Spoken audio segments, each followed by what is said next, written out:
Adam Carolla, the comedian, radio personality, TV host, actor, podcaster, director. He joins us now. Merlin Olsen, just to bring it into full football, was obviously in Little House of the Prairie. Yeah. So that gives it a football theme. Well, I'm trying to think of those athletes who, they transitioned, they crossed over into something, Fred Dreyer was able to do that. Alex Karras, Alex might have been the first with Webster, wasn't he? Or was Merlin Olsen before him? Blazing Saddles? Well, Alex Karras did, Blazing Saddles. Merlin did Hunter. You know what I mean? I mean, not Merlin. Fred Dreyer. Fred Dreyer was Hunter. And there's a few. Joe Namath did like CNC Fun Factory or whatever. CNC and Son. He was a biker. Remember he starred in a beatnik biker movie? Yeah. Joe Namath did in the whatever. And Deacon Jones didn't get a lot of acting work. But, oh man, if you guys want to see a trailer, I mean, you guys love this stuff. The Man with Two Heads, Rosie Greer, and like George Papard or something. When you see this trailer, your head will explode. Like you'll go, oh my God, what did we never did that. We made this movie. You got it, Paulie? The Thing with Two Heads, there's two guys on a motorcycle jumping a flaming thing. It's Rosie Greer, Don Marshall. Man. Just play the beginning. Just the beginning, just to blow your mind. We're going to find it. Okay. Find it. Play the trailer. All right, let me give you your official introduction. Adam's Not Taco Bell material film is now available on chassis.com. That's CHASSY. Also, a couple of documentaries that you're doing. When We Went Mad and Meme Gods. Those are your movies. Yeah, Mad TV is, I'm making a doc. So I make documentaries. I made one about Paul Newman and his racing life. I made one that they're going to make a movie out of, the 24-hour war. That's Ford versus Ferrari at Le Mans. They're doing that new one with Christian Bale and Matt Damon, and Matt Damon's playing Carroll Shelby and blah, blah, blah. And I'm making a Carroll Shelby doc. So and it's Le Mans? Le Mans. Do you say Porsche or Porsche? Well, here's an interesting thought on Porsche and Porsche. Some people say, well, in Germany, say Porsche. In the United States, you could say Porsche. But it's a guy's name. So if you think about it, you wouldn't say, is it Mr. Magoo or Mr. Magoo? It's Mr. Magoo. Yeah. Like, it is Porsche is the name of the guy. So why would you screw around with pronouncing the name differently? Up Jaguar and Jaguar. Yeah, but that's not a guy's name, and that's... well, there could be, like, no, Jorge Jaguar. Jorge Jaguar. He's a gardener, but he drives a luxury automobile. There is Carnegie, like Carnegie Hall, and then there's a generous grant from the Carnegie Foundation, but that's just PBS, Doing whatever your hand gesture. Doing what they do. Have you guys seen The Man with Two Heads yet? I'm watching the trailer. We're going to play it in the break. It's mind-numbing.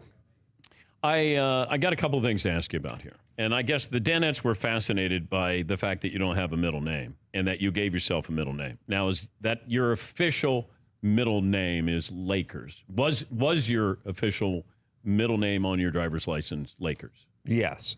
Is it still? Yes. it's on all documents, deeds and certificates. Okay, walk me through that day when you say, honey, I've got my middle name, and now I got to go change my name. So I never had a middle name. I wasn't excited about not having a middle name, but not because I needed a middle name, but my parents were pretty laissez-faire in terms of raising their kids.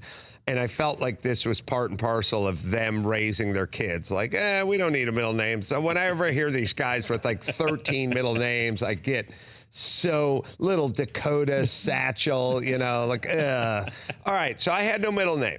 Yeah. And when you have no middle name, constantly there's a box in the middle when you're filling out paperwork, and it mocks you. It's like, what is your middle name? And the answer is my parents didn't care enough to bestow me with a middle name. One year, I was at the DMV, probably in like 85. I think the Celtics and the Lakers were, right in the heart of the Celtics, Lakers, Bird, Magic, World, Kareem, and everything else.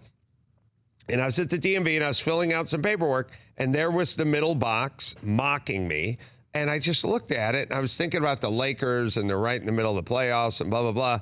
And I just wrote Lakers into that box, and then I just turned it in. And from that day forth, it's been on every contract, every piece of license. It's not on my birth certificate, but it is on like passports and every official thing. It'll be on my tombstone. Are you a Laker fan? Yeah, I'm okay with them. It was more of a timing thing. Because that's the problem. thing. Yeah, in the 80s, it was great to be a Laker fan. Like now you might change it to Clipper. I should have went to the DMV like every several years and done, Chicago Bulls and then moved on to Golden State and just, been fair weather. Grizzlies, right? Yeah. Memphis. Let me see. Oh, tell me about Not Taco Bell material. It's a stand-up special. It's my first stand-up special. It's semi-autobiographical, and that is jokes, stand-up, and all that. But we also go through my life. I also take you through, I put my Social Security statement up there, all the money you've ever earned your entire life. Have you guys ever got one of those and looked at one of those? No. It starts in high school. You made $234 like that year, and it just keeps going and going and going. We go from no money, $5,000 in 1991 and like just struggle, to when I met Jimmy Kimmel, and then hundreds of thousands, and then millions of dollars. So it's inspirational. What's the most you ever made? In a year? Yeah. I don't know exactly. I'd say probably $5 million, maybe. When did you feel rich? I don't feel rich. I feel like, and I'm not. I'll tell you who's rich. My wife and my kids are rich. I'm a donkey that goes out and brings back money. They are rich. They live a life that's extraordinary. I live a life of just go out, play the club, get paid, come back, fly Southwest, go to the other place. I swear to you, they're rich. Ask them. What would their reaction be if you came back and said, I'm retiring? Oh, I don't know. Someone would have to go get remarried or have sexual reassignment surgery and remarry or do something because listen, there's nothing. Look, I've said this to my wife a million times. Like I said, look, I'm going to go to Wichita. I'm going to go to DeKalb, Illinois. I'm going to go to Wisconsin. I'm going to do a show. I'm going to come home, and you're going to be at home. And you're going to be eating sushi. And you're going to do that move where you've invited 3 or 4 of your friends out, and when the bill comes around, you go, oh, no, I got this. And I'm like, I'm in Wichita dancing to pay for the sushi. And I've said this, and I don't know if you guys think this is horrible or not, but I said, look, I go out on stage, I do 90-minute shows, I sweat my ass off.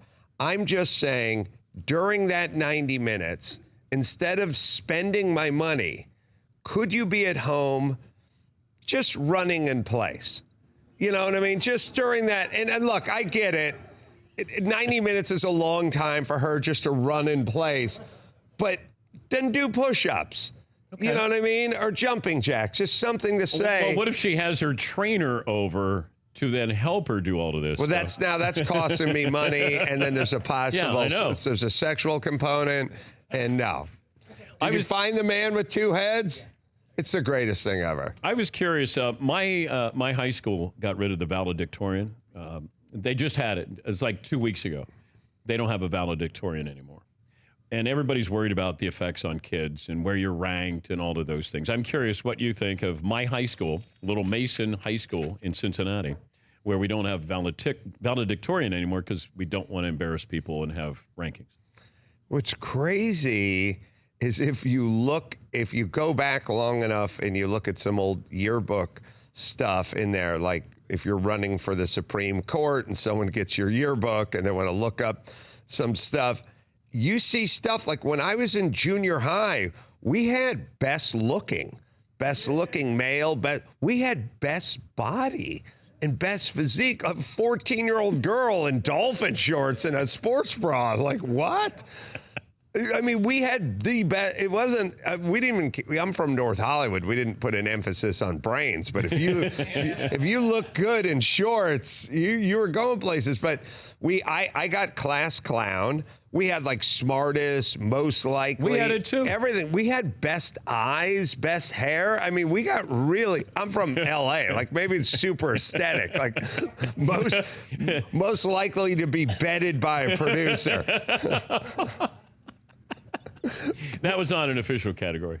No, but it was implied. Look, when you had the best body, you knew that was around the corner. But but didn't you like when? So I was a kid, or when we were younger, you had best body. Yes, you had the best body, and he had the best body. We had most athletic. Yeah, like that guy was super athletic, or we had most likely to succeed, or valedictorian. Or we're like, yeah, they pull all grades. Like, yeah, why?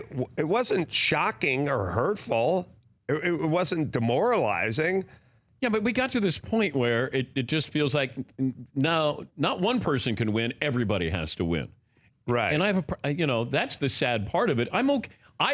I'm going to lose I may lose the sports Emmy tonight. Yes. But it doesn't mean that everybody gets nominated and we all go up on the stage and we all share in this big group who got nominated. There's a show that's going to win tonight. And I'm okay with that. It obviously means nothing when everybody is a winner, everybody is whatever. It's insane. So my son ran cross country for a while when he was like 8 years old.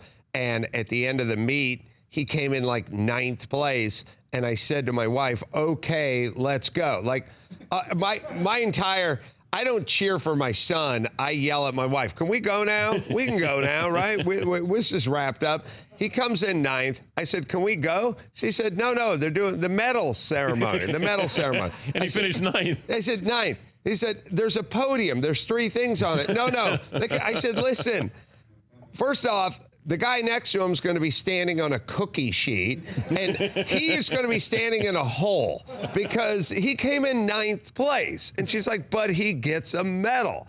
And I do not believe all it does is make all these guys into horrible employees later on in life. Believe me, I employ some of these guys. It's a disaster. My daughter ran cross country in high school, and she wasn't very good.